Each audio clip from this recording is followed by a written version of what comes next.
So just looking at the last two parts of the final worksheet, we have again the same question. This will also be done with the same method. We have to factorize. The question is x cube minus x square minus 1 plus x.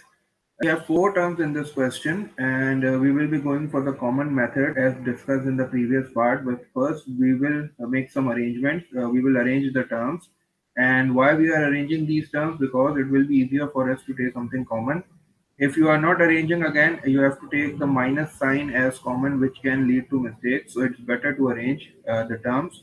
And according to the pattern, this is x cube, x square. So the next term should be of x. So what I did, I just shifted this plus x forward, and this minus 1, I took that at the back. So my question becomes x cube minus x square plus x minus 1. You have to be very careful with the sign. This x has a positive sign and this 1 has a negative sign. So if you are shifting this 1 in the end, so you will also shift this sign as well.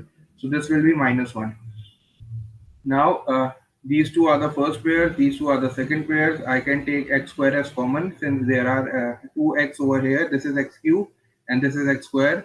So 2x are there as well and 2x's are there as well. So I can take x square as common. After taking x square as common, since there is x cube, an extra x, so x will be inside the bracket. Then comes the negative sign, and since I have taken x square as common, so it will be 1 in the bracket, bracket close. Plus, since there is nothing common, so I will take 1 as common and I will write the bracket as it is, that is x minus 1. Again, there is something common, that is x minus 1, so I can take x minus 1 as common, and all the remaining terms, that is x square and plus 1, will come inside a bracket.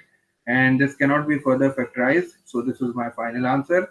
Last question is a plus 2b whole square minus a plus 2b, and then there is a bracket 3a minus 7b. Since factorize means you have to take something common, you don't need to apply identity because that means you are expanding it. So the question will get lengthier. If you are taking common, if you are following the instructions, the word factorize means you have to take something common. And there is one thing common between these two terms, and that is a plus 2b.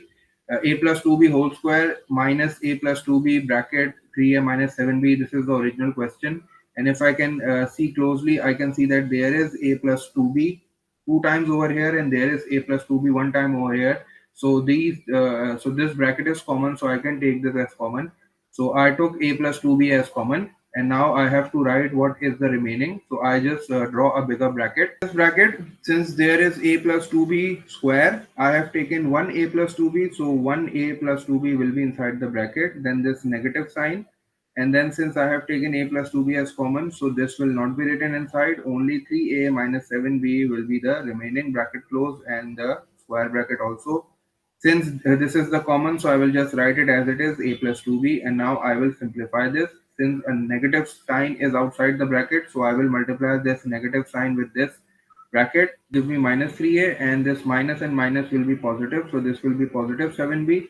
And again, in the last and the final step, a plus 2b will be as it is. There are some like terms in this bracket, so I will just simplify them. A minus 3a. A minus 3a will give me minus 2a, and 2b plus 7b will give me 9b, which is my final answer. I don't have to factorize it further because you need to multiply it because this is factorized. Factorize means you have to leave your answer in brackets. So this is the final answer. You don't have to multiply them. So that was all about the homework worksheet. I know some students have solved this. I have checked some work. So some students have expanded it by using identity, then they have multiplied these two brackets and then they have solved it. You don't need to go in the lengthy details. You just have to factorize it, take something common, and then see what is remaining inside the terms and then simplify them to get your final answer. So I hope these three videos, worksheet part number 1, 2, and 3 will be helpful for you. And if you have still any queries, then we can inshallah discuss it in the class as well. Okay, take care. Allah.